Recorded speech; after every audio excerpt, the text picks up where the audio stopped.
Today, I'm gonna go over what I learned after teaching 8,000 students in my info product business.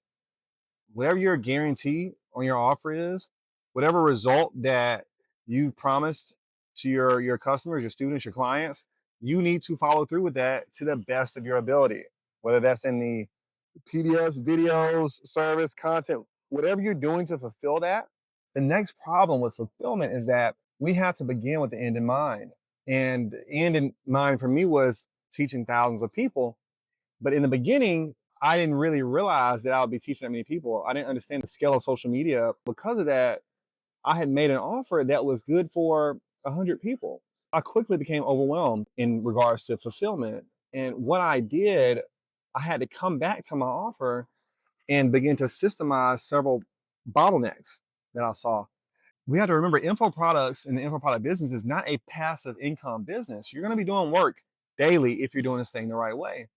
And one of those things was that I had to actively watch my customers consume my content. I had to follow along with them and see where they were tripping up at.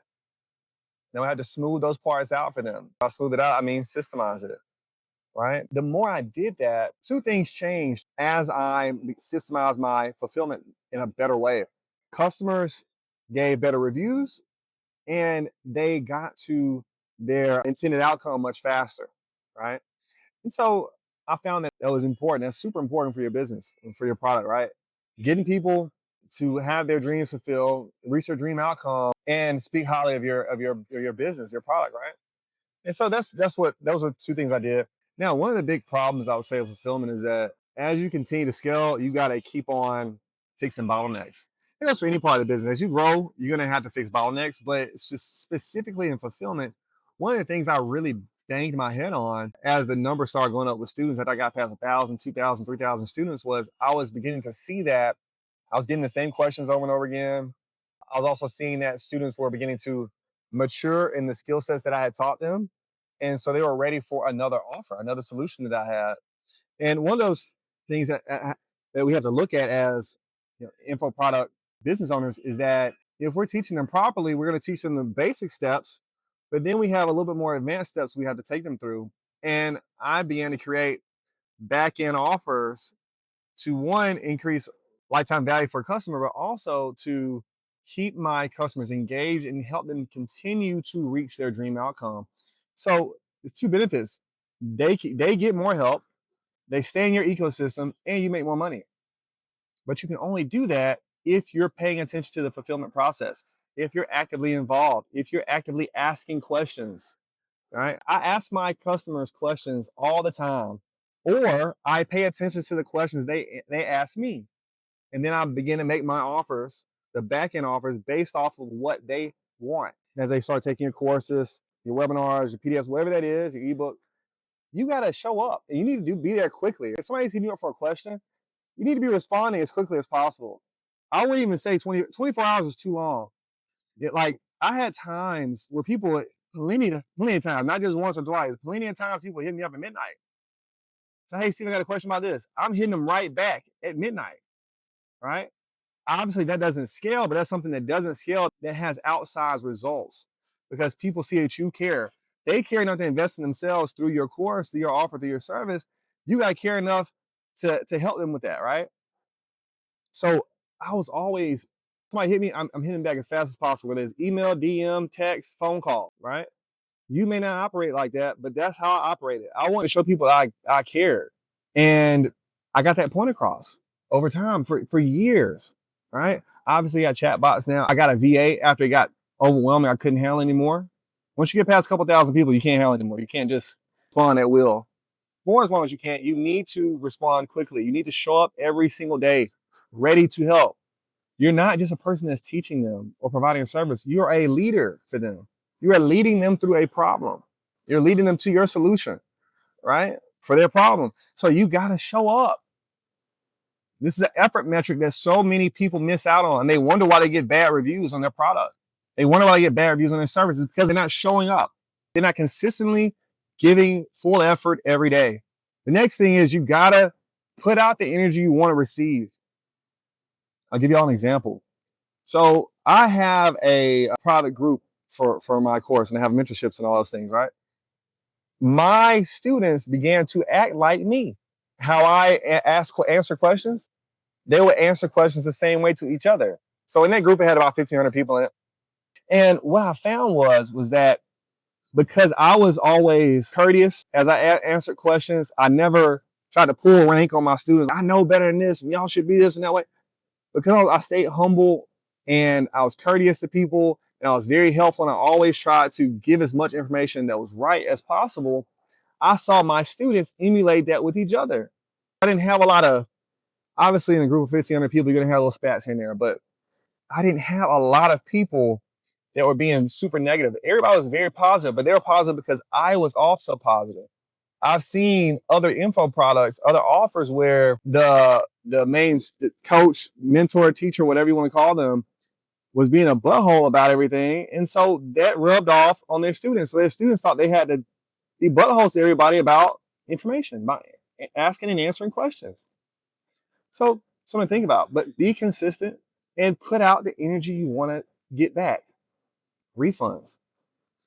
I've had 8,000 students, over 8,000 transactions.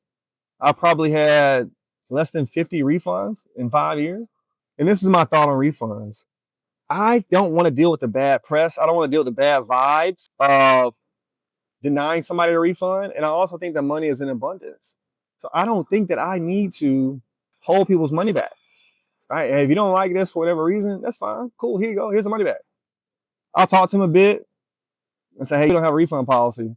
There isn't no refund policy. I usually tell them that. But once they ask and they push for it, they need the money. I'll send it right back to them. There's no problem.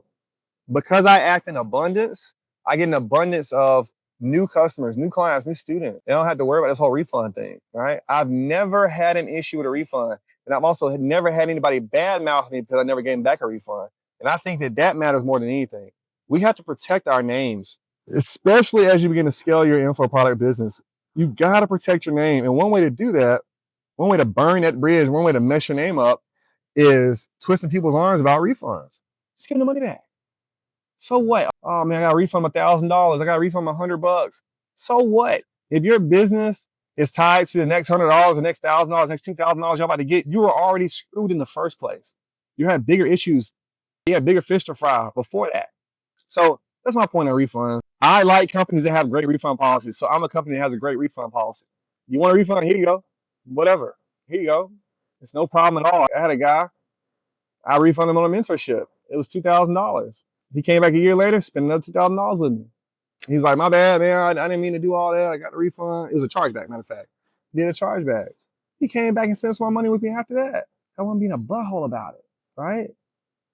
I find that refunds is such a sticking point for so many business owners. It doesn't have to be that way. It just simply does not have to be that way. Just keep operating in abundance. Give them the money back. Here you go. Thanks for using me. You got it. Whatever. Don't make it such a big deal. One of the overarching themes in this video is the idea of servant leadership. If you are teaching people, you are serving them. Put that in your mind that I'm going to be the best. I'm going to serve the best so I can lead the best. Servant leadership in regards to info products and services are going to help you so much. People are going to harbor so much goodwill for you and your brand, your business. They're going to be able to be proud to recommend people to you. I think that that's something that is missing. So many people, as they go about selling info products, is like, well, I don't really care if they do it or not. I sold it to them, whatever. Screw it. No, go the extra mile, right? Achieve, over deliver, and see how well you can serve them. Sometimes, look, maybe you don't have phone calls in your offer, but maybe sometimes you need to pick the phone up and talk to some of your students, your clients, your customers. A quick 10-minute call can be the world difference from them reaching their dream outcome or not. And how much does that cost you? Is it scalable? No, but who cares? I've talked to hundreds of my students over the years to make something happen for them. Did it cost me anything extra? No, it didn't. But I'm sure they referred me. I'm sure that I got more goodwill for it. And that's also how I get all these testimonials. I have so many amazing testimonials over the years because of this. You'll be hard pressed to find many people other than some huge companies with more testimonials than me. good testimonials for that record. I have hundreds of great testimonials because I asked for them. I'm consistently asking for testimonials because I do so much servant leadership, because I pay attention so much, because I'm showing up consistently, because I'm putting the energy out that I want to receive. And obviously I have a good product that works. It helps people reach their dream outcome. You can do the same thing. Everything I'm talking about right now is effort-based. You don't have to be smart. You don't have to read a book to do what I'm talking about doing. This is all effort-based metrics. It has nothing to do with client acquisition costs, lifetime value, none of that. Any of those KPIs, it's effort metrics. If you do this, you're going to set yourself apart from other info product businesses. Your customers are going to love you and they're going to get better results. My name is Steven Story. I've been in the info product space since 2020, taught over 8,000 people, across over a dozen courses, changed many lives. I've gotten many of my students to 6 figures or more in the niche that I was teaching in. Now I'm teaching info products because I think that more people, more intelligent people need to provide solutions for people that are early in their journey still. This is all a ripple effect, a butterfly effect. If I can teach you how to teach other people profitably, those people can then solve their problems fast and we go on to make a better world for all of ourselves. I hope y'all got something from this video. Follow for more.